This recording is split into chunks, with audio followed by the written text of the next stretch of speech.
It's a privilege, dear friends, to be amongst you in beautiful Alberta again this year as you work hard to learn how to release the society building power of the faith in your respective clusters. Last year we explored the stages of development in a cluster and agreed that, in brief, if the distinguishing character of a milestone 1 cluster can be said to be an initial flow of human resources into the field of systematic action, and that the characteristic that defines a milestone 2 cluster is an acceleration of the expansion and consolidation process, a milestone 3 cluster is when the process denotes the appearance of a system for extending a dynamic pattern of community life to the inhabitants of that cluster. We also recognized that the path ahead for building communities shaped by the divine teachings is a long and a difficult one, demanding sacrificial service that may even make some of us feel under pressure and even stressed at times.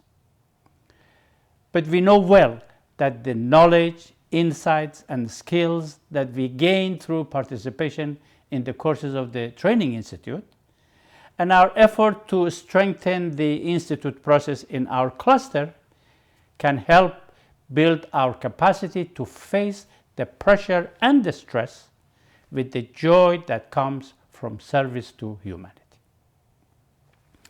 The Res-1 2024 message of the Universal House of Justice gives us the marching orders for the 3rd year of the plan in every cluster. Every paragraph contains a call to action to all concerned, whether registered members of the Baha'i community, whether individuals affected by the vision of Baha'u'llah, or whether souls who are as yet unaware of his message. The Res-1 message describes those involved in the implementation of the divine plan as peace practitioners and as leaven to the world. These powerful observations of the Universal House of Justice, telling us who we are, require us to think and meditate on what the duties of a peace practitioner are and what it means to act as leaven to the world in our efforts to bring about the transformation intended by Baha'u'llah. And we do not need to go very far in our reflection, as the message gives us the answer when it points out that every action taken within the framework of the divine plan is indeed part of the building up of the ark of human salvation, the ultimate haven of society as foreseen by the Blessed Beauty, and that the methods and instruments of the plan allow every soul to contribute a share of what humanity needs in this day. As the conditions of the world grows more desperate, the House of Justice says it demands from every conscientious soul a response and assures us that the prosecution of the 9-year plan is the means by which long-term constructive processes unfolding over generations are being set in motion for the betterment of the world in every one of our clusters. The House of Justice then helps us to see how all of this points to an urgent, inescapable conclusion. There must be a sustained, rapid rise in the number of those committing their time, their energy, their concentration to the success of this work. To remember this urgent conclusion at all times, friends in one of the clusters have chosen to make a small sticker poster saying more is required and have it on their fridge door, in their bedrooms, and in their gathering halls. A sustained and rapid rise in numbers of workers of the divine plan from the Baha'i community and from the wider society requires us, the House of Justice says, to learn to extend to everyone the hand of friendship, of common endeavor, of shared service, of collective learning, and advance as one. The Rizwan message is yet another instrument that can help every one of us to think deeply about our daily life and our services. To what extent am I convinced, I can ask myself, that the successful carrying out of the 9-year plan is the best way we can help our fellow men out of their confusion and difficulties? How convinced am I that the methods and instruments of the plan allow every soul to contribute a share of what humanity needs in this day? To what extent have I taken the objectives of the plan firmly into my heart? Am I doing for the plan what is expected of every conscientious soul? As committed as I am to sharply focusing my time and energy to the work of the plan, to what extent is this the concentration and the preoccupation of my life? Do I consider the implementation of the 9-year plan as a common endeavor, a shared service, and a collective learning process with all those around me? If I live a life of manifold demands, am I able to allow the urgencies of the present hour not to obscure the special joy that comes from service by seeing that the call to service is an uplifting, all-embracing summons? I would like, friends, now to share some personal thoughts on how each cluster in Alberta can take the spiritual energies released during the 3rd year of the 9-year plan to learn how to befittingly respond to the call of the House of Justice that all must search, but the youth must soar. Spiritual energies set loose with the release of the letter of 28 November 2023 and the 2024 Rizwan message of the Universal House of Justice, both of which, of course, are addressed to the Baha'is of the world. In the context of the Rizwan message, a surge intends a significant increase in the number of workers engaged in the implementation of the plan. The first point to internalize, in my opinion, is the fact that all must search refers to a significant increase in both souls from the Baha'i community, youth, adult, seniors, children, junior youth, wherever they live in the cluster, whether in the center of an intensive activity or not, and souls from the wider society, including those who as yet do not know Baha'u'llah. Thinking in this way has profound implications for the way we act. The task of learning to translate the divine teachings into reality is given by Baha'u'llah to the peoples of the world. The mission he has given to his followers in this connection is not so much to simply translate his teachings for the peoples of the world, but rather to facilitate their participation in carrying out this task. And you would agree that this perspective goes beyond just adopting an outward-looking approach. It tells us that the social transformations intended by Baha'u'llah will not materialize without the active participation of larger and larger numbers from the wider society. After all, receptivity to the oneness of humanity is on the rise, and most people, once they know, would rather have their lives be less and less affected by the order that is being rolled up and more shaped by the new one that is being rolled out in its stead.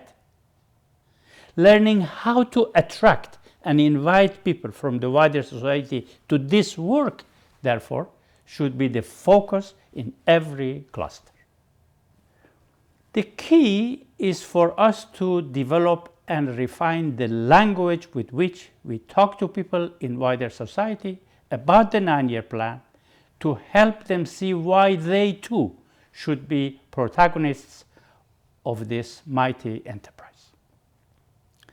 The second point about all must search is no doubt to ask ourselves in what growth-related areas of activities can a surge happen.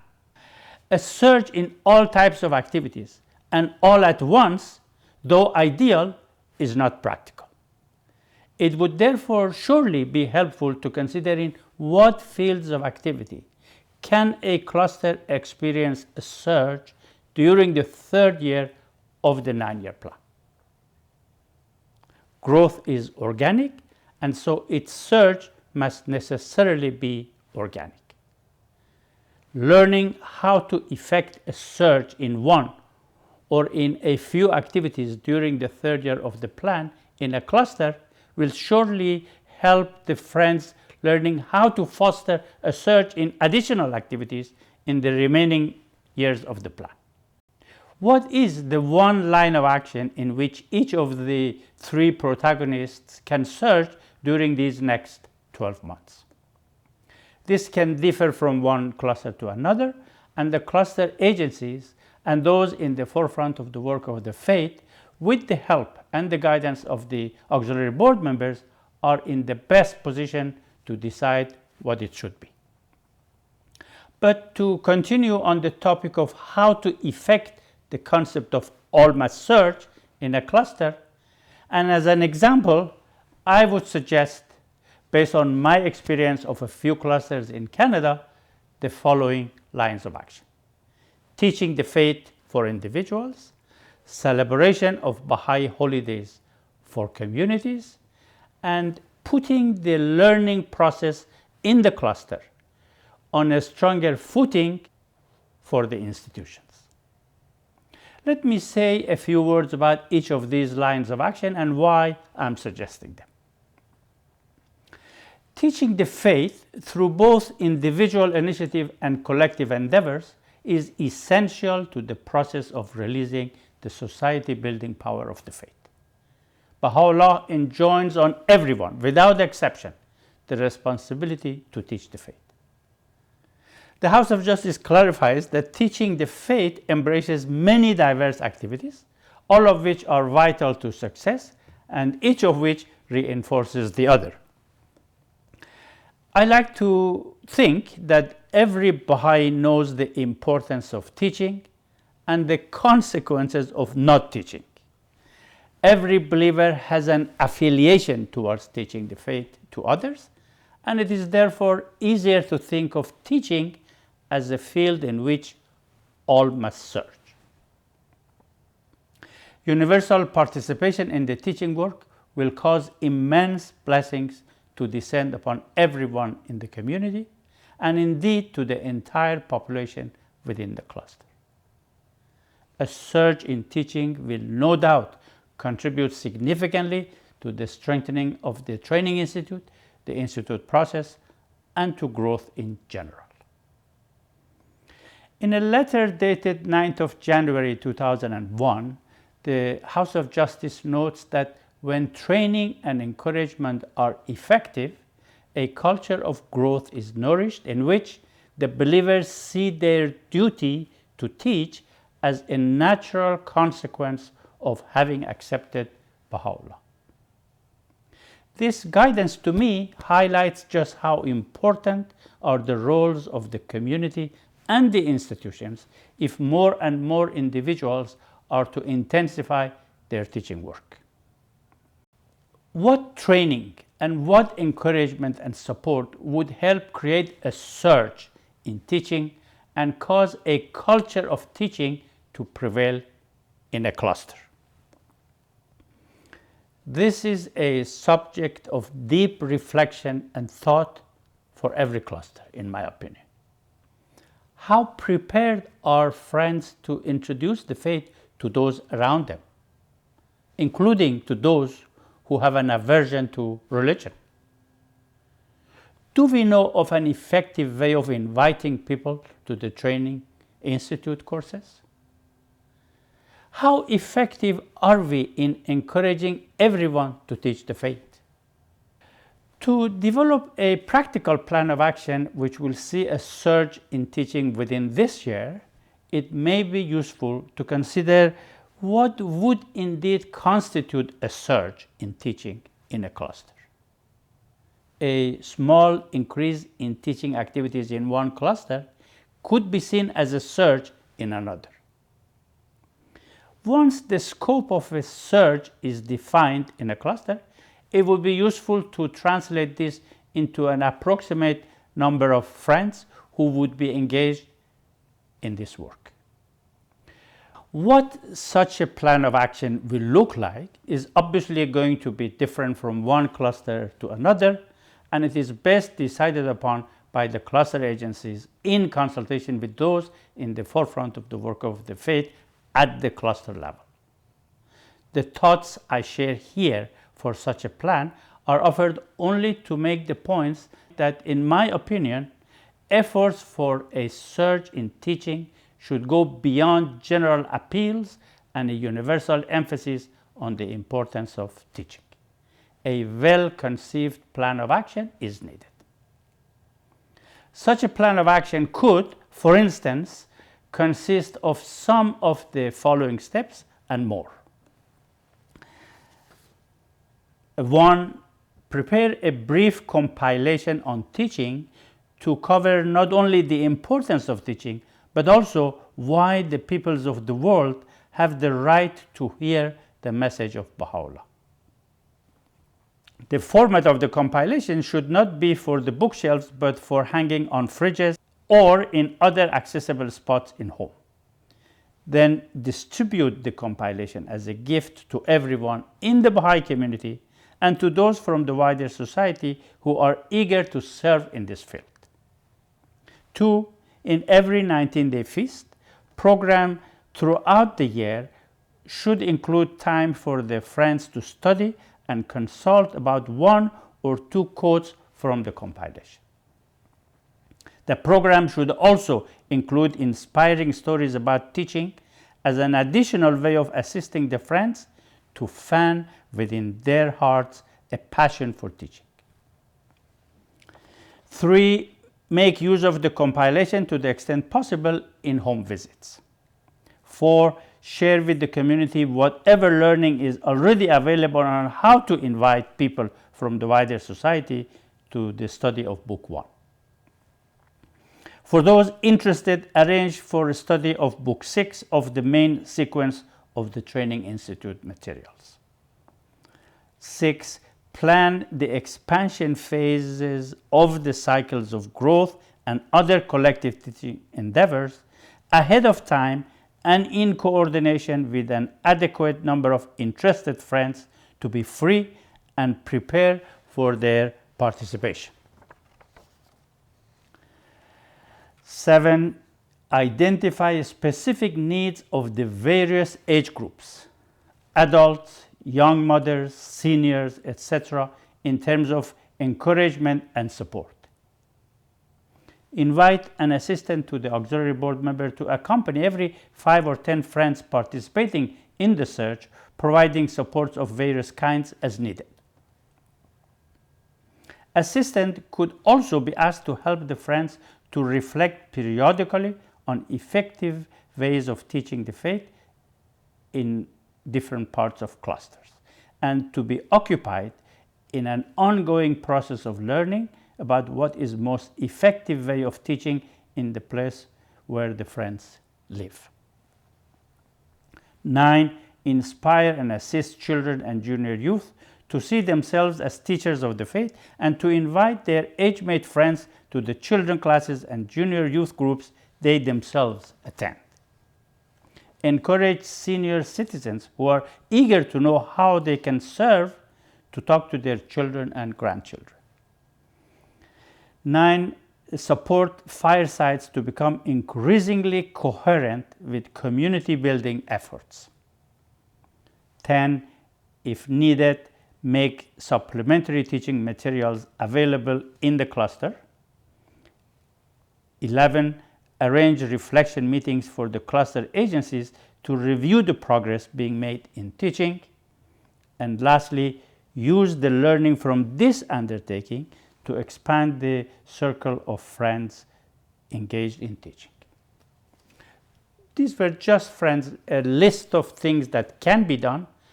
Less than this or more than this may be needed in every cluster, but the idea is a plan of action to create a culture where everyone will feel responsible to teach as a result of his or her recognition of Baha'u'llah. The line of action for the community, as I mentioned, that a surge can be seen during the third year of the plan, is celebration of Baha'i holidays.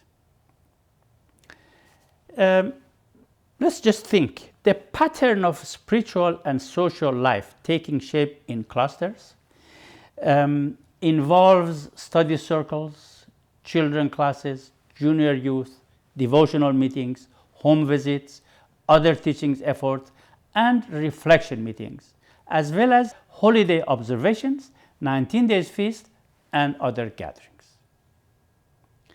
All these provide abundant opportunities for engagement, consultation, hence experiencing and learning that which will need to change in personal and collective understanding, in action, and ultimately in bringing about the transformation intended.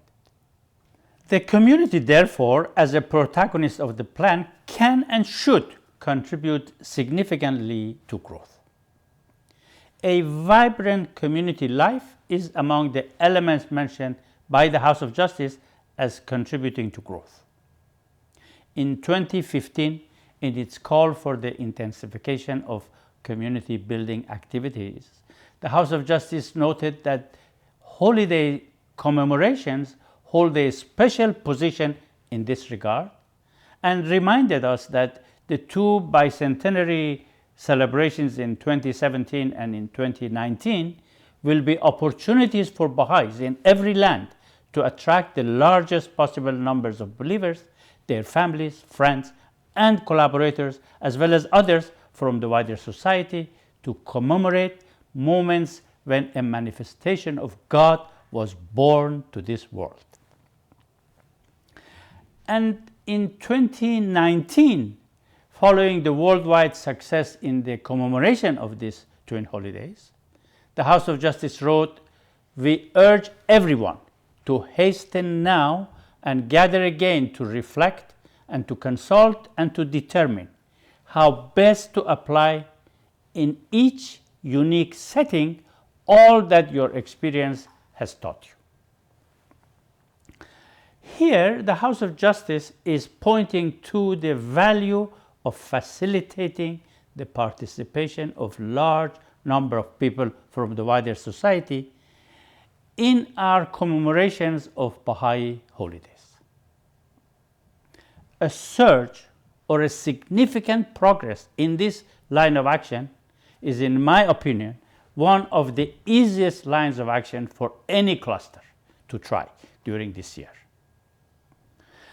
But consider the change in our way of commemorating Baha'i holidays when we regard them as being not just for the Baha'is, but for everyone in the cluster who is attracted to the vision of Baha'u'llah.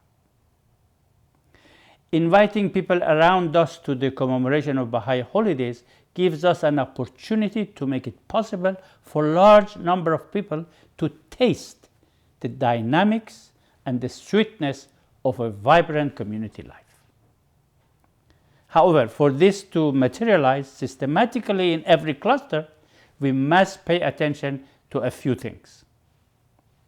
The first of these may well be the need to learn the right language to use. Consider the language used by the House of Justice when it refers to the twin birthdays as moments when a manifestation of God was born to the world. How inclusive that is. Think about the beautiful approach we should take to describe other Baha'i holidays using similar language. As for the program for these observations, the House of Justice assures us that the tablets recited and the prayers, stories, songs, and sentiments voiced stir the heart and fill the soul with awe and wonder.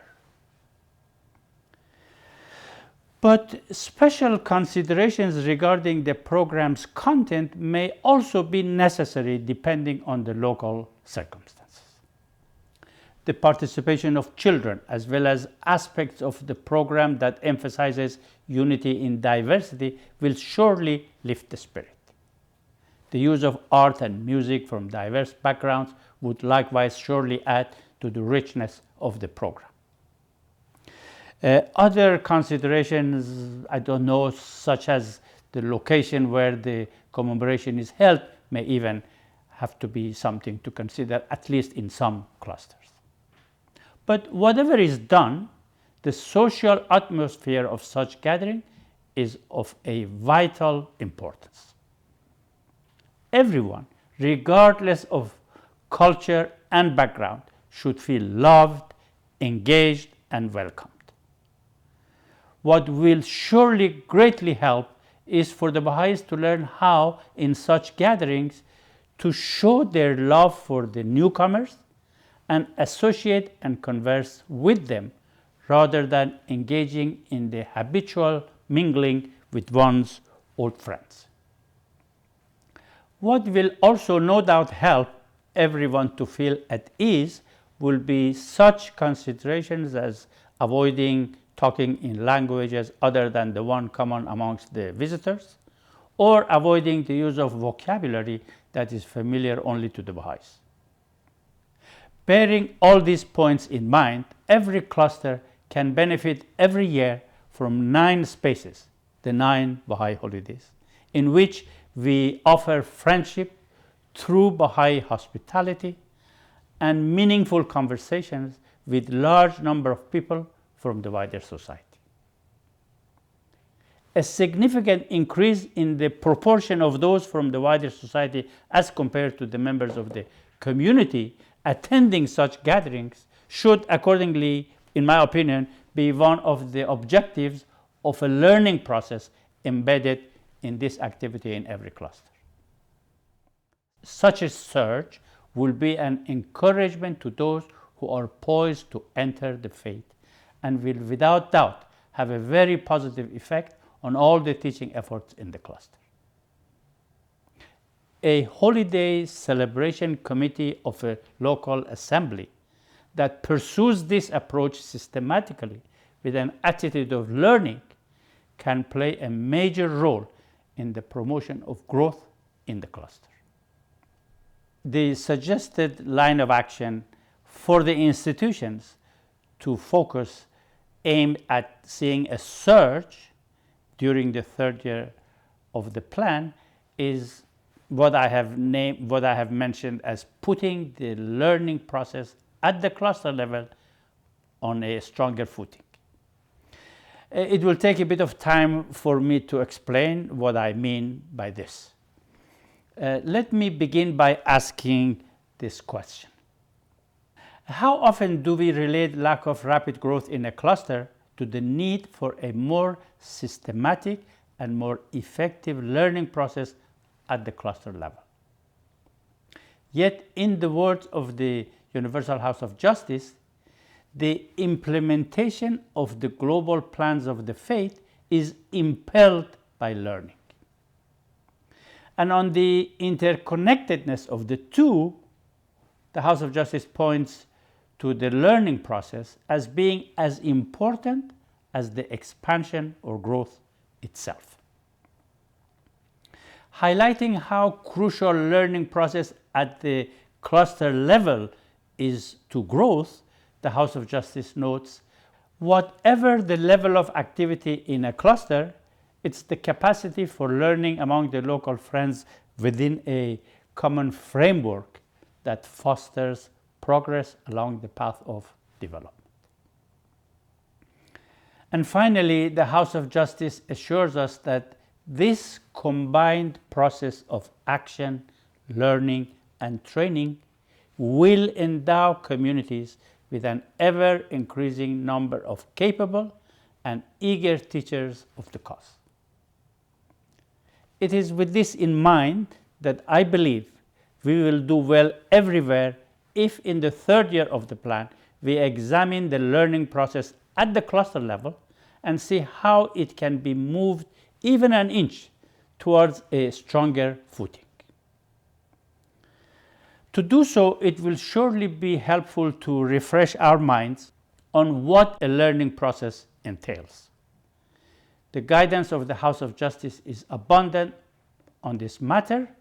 For ease of reference, I have prepared a summary of what should take place in what we call the learning process. It's all based on the guidance of the House of Justice. It says basically the friends in this process share their experiences, reflect on issues, consider adjustments, maintain enthusiasm and unity of thought. Accomplishments and challenges are regularly evaluated, obstacles removed, resources multiplied, lessons learned, and modifications in the goals made without losing continuation of action. Stumbling blocks made stepping stones for progress. The friends grow more capable of overcoming setbacks, whether small or large, diagnosing their root causes, exploring the underlying principles, bringing to bear relevant experience, identifying remedial steps, and assessing progress until the process of growth has been fully reinvigorated. The process of learning, therefore, friends, involves a wide range of actions such as sharing of experience, all the way through to making adjustments, removing obstacles, turning stumbling blocks into stepping stones for progress. Do we not see in this the concept of progress in the process of learning itself? Do we not see the need for learning how to learn? It's the need to pay systematic attention to learning how to learn at the cluster level that I suggest should come to the special attention of the cluster agencies during the third year of the plan. We also need to note that, in the words of the House of Justice, the process of studying guidance and learning from experience is the challenge for friends everywhere. This challenge often represents, from what I have seen, a lack of understanding of what is it exactly that we are learning, how we are learning, and how long will it take to learn, as if a mystery surrounds the process of learning. If this is the case, is there not the need to demystify the learning process for the friends and for the cluster agencies? Developing a practical step-by-step approach towards effective learning would help this. It is therefore essential, in my opinion, that at the cluster level, we from time to time ask ourselves how effective we are at putting into operation an effective, systematic learning mechanism. Every cluster today is, of course, involved in the learning process. It's quite common to hear that we are learning or we are in a learning mode. How vague, though, this sounds to the believers. By putting the learning process at the cluster level on a stronger footing, I mean paying systematic and special attention to learning with the aim of seeing a surge in clarity and quality of learning, which will inevitably result in more rapid growth. To do so, a deeper understanding of the nature of growth process becomes essential.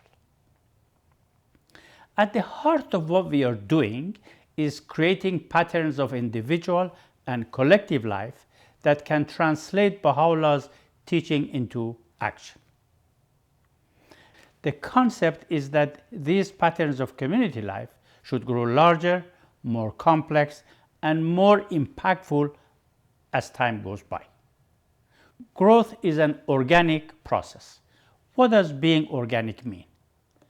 In my understanding, it means that we cannot artificially increase the number of activities in a cluster from, say, 20 to 100 and from 100 to 500. By artificially, I mean deciding on an increase without clear and practical strategies to enable people to achieve it. For growth to be organic, the basis of our efforts to increase activities should be assisting people to build their capacity to achieve transformation in their lives such that their participation in the activities contributes to their joy, to their spiritual development, to their happiness, to their progress, and to the abiding sense that they are living meaningful lives.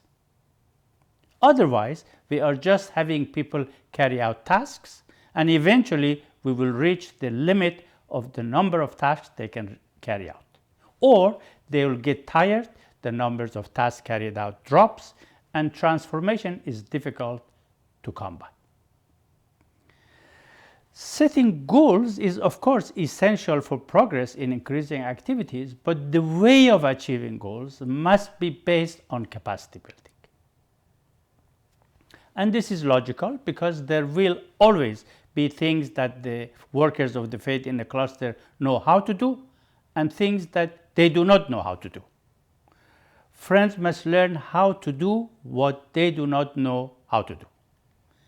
It is illuminating when a cluster keeps regular records of what the friends have already learned and what they are currently learning. Having a simple guide on how learning will take place for a given task would certainly also be very helpful and clarifying. Examples of what we don't know could, for instance, be that we do not know how to hold a devotional meeting that keeps participants interested, or we don't know how to talk to the people from the wider society about the community building process and invite them to participate in it. Or it could be that we don't know how to assist a participant from the wider society to become a protagonist of the plan. If a few issues such as these are acknowledged as areas of current learning in a cluster, the next question should be, in my opinion, what ways can the friends learn each one of them? In many places, the cluster's main mechanism for learning is the reflection meetings held for the generality of the believers and those held separately for tutors and animators. Where this is the case, we may ask ourselves, to what extent do these reflection meetings seem to be confined to mostly sharing experiences? If in a cluster, the reflection meetings often end up being just storytelling and sharing of experience, as inspiring as they may be, how will this help remove obstacles? And when and how will strategies for growth be re-examined? If the learning process aims at lessons being learned and distilled and refined so that they can be applied more generally by everyone, is a large gathering with random participants of diverse capacity adequate for this purpose? Given that the full process of learning includes steps such as strategies re-examined, obstacles removed, lessons learned, how efficient these reflection spaces have been so far? If we carry out the growth-related tasks without learning what we do not know how to do or fail to do well, or if the time that takes to learn them is frustratingly long, growth can grind to a halt. While structures are important and necessary, challenges faced in the process of growth cannot be resolved by structures alone. To try to solve problems by relying mainly on structure is not an organic process, but more in the nature of a mechanical approach, and this will therefore not work in the long run. Relying on structure alone is about implementing procedures or formulas to get results. It's akin to saying, if you do ABC, we will double the number of devotional meetings, for instance. In such cases, when challenges arise, activities can collapse, or the number of activities reaches a point where it is much harder to achieve more. Just as the efforts to improve any business requires thinking aimed at overcoming the forces of competition, shortage of goods, inflations, the highest cost of transportation, etc., the effort to achieve sustained growth requires constant thinking as part of our reflection. After all, we know that creating cluster as a concept, in the words of the House of Justice, was intended to facilitate thinking about growth of the faith. So, what more is needed to promote thinking about growth at the cluster level?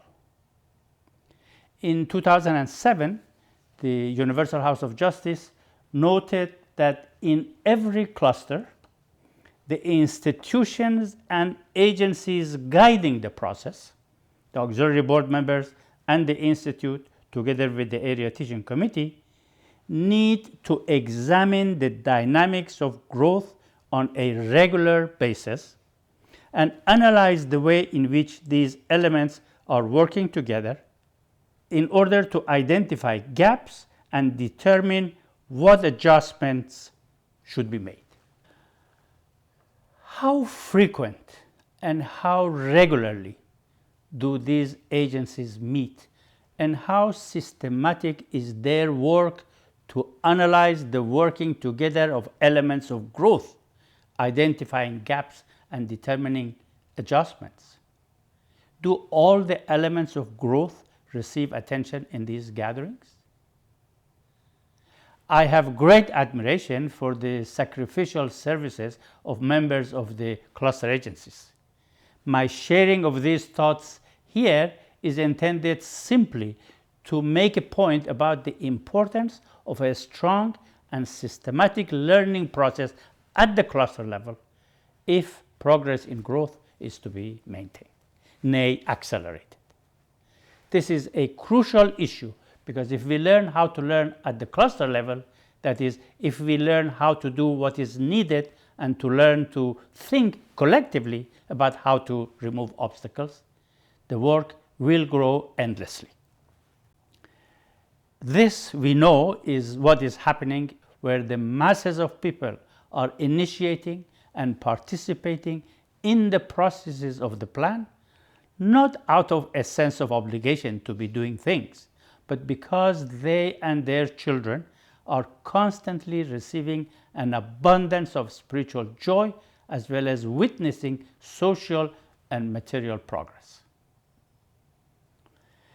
In a letter written on behalf of the House of Justice to a National Assembly about how to increase the capacity to learn at the level of cluster, the Supreme Body offers measures such as regular study of guidance, learning from others, being patient with the process in the cluster, following the work with diligence, rigor, and reflection, establish sound approaches to learning, and the reinforcement of the institute process. And then it goes on to say, additional measures may be required if the institute process is to be firmly established. The believers, especially those at the forefront of the work of the faith, may therefore need to be assisted to gain a better understanding of the nature and purpose of the Institute process and the manner in which it should operate in the context of the current strength of your clusters. Through this initiative, with those at the front ranks of the work of the faith not limited to the membership of the cluster agencies, growth in the cluster can benefit from the inputs of those workers of the faith who have been effective in strengthening the Institute process and in attracting people from the wider society, accompanying them to become protagonists of the plan themselves. In attempting to add this approach to our learning endeavors at the cluster level, there are questions to be explored, such as how will such a gathering be different from already existing reflection spaces where normally all are invited, some attend, a few speak, and the style is almost always in the form of detailed stories, allowing no quality time or energy to consider, to think, and to explore further steps in the learning process. What kind of preparation is needed to make such gatherings occasions for thinking about growth and for acquiring the increasingly advanced, more effective learning that is needed for success? And how can such reflections be in the form of an ongoing conversation among those invited to participate in the gatherings? My personal understanding of a few clusters in Canada with which I am familiar is that growth-related challenges could be essentially challenges of learning and thinking collectively about growth at the cluster level. Yet there is a tremendous amount of thinking about growth at the international, continental, national, and regional levels. There are also continuous efforts and collaborative endeavors at the level of regions and subregions to create structures, instruments aimed at strengthening the training institute, to accompany the area teaching committee, and for thinking about growth in the clusters. However, in my opinion, none of this supersedes the importance or diminishes the value of the friends at the cluster level to think about growth themselves. Let us be mindful of the guidance of the House of Justice that says whatever the level of activity in a cluster, it is the capacity for learning among the local friends within the common framework that fosters progress along the path of development. Efforts to put the learning process at the cluster level on a stronger footing, particularly where the cluster has passed milestone 3, will vary from cluster to cluster. In many, it may realistically mean taking simple initial steps towards exploring and acting upon questions such as these. Is there a clear understanding among the friends in the cluster about what they have learned so far and what they are learning currently? Have these been documented? Do the friends know of the existence of channels for sharing experiences and knowledge generated within the cluster? How often does the community hear the lessons learned in a distilled and refined form such that these can be readily applied? Are there particular growth-related challenges that have been objects of learning for a long time? Do the cluster agencies regularly meet to think about growth? What role do those in the forefront of the work of the faith play in thinking collectively about growth? In what space or spaces does collective thinking about growth take place? Do the reflection spaces at the cluster level provide opportunities for serious thinking about growth? To what extent are such reflection gathering places where those who have the capacity to think about growth can do so effectively and collectively? Is it realistic to think that individuals by themselves can expand their learning from stories they hear? Whatever the conclusion to the foregoing, there is one other step that I would like to suggest towards more systematization of the learning process in a cluster. And that's this: choose one issue that it is believed the friends do not yet know how to address effectively. Draw a plan of action to learn how to do this particular issue during the next 12 months. If, for example, the issue is how to effectively attract and invite people from wider society to the Training Institute courses, think about a simple plan of action to learn about it. I don't have adequate practical experience in this, but an approach such as the following can serve, in my opinion, as an example, only as an example of what I'm trying to convey. Invite 20 or so friends with various levels of experience in the community building process to participate in the learning. 2. Draft a brief guide on how to introduce the Training Institute courses to people from wider society, drawing on the guidance of the House of Justice and text from the Institute books. This guide can be used and improved upon by the participants. 3. Call upon each participant to invite a minimum number of people from wider society to the Institute courses over the next 12 months. Arrange for the participants to gather quarterly to reflect on their experiences, with each participant inviting an average of 10 people. At the end of the year, the experience of contacting or inviting 200 people can be reviewed, analyzed, and lessons learned identified, distilled, refined, and shared for general use in the cluster. With this initial learning having already been gained, the process of extending such invitations will continue to be honed. Having shared, dear friends, some thoughts on how each protagonist of the plan may approach their initial response to the call, all must search, I would like to say a few words on the call that youth must soar. What does it mean to soar? To soar is to fly, rise, and ascend. Certain conditions are needed for a kite to soar. Adults, communities, and institutions should all feel responsible for creating the right conditions and atmosphere for youth to be able to soar. Creating these conditions is a vital objective of learning for every cluster, particularly those that have passed milestone 3. The youth clearly see that the world cannot continue much longer in its current order. Youth appreciate the fact that though the scroll of the past is given to them to read, they have also been given a blank scroll upon which to write the future. The concentration of one's life on the betterment of the world, as the Universal House of Justice calls for, can be achieved more easily by a large number of youth.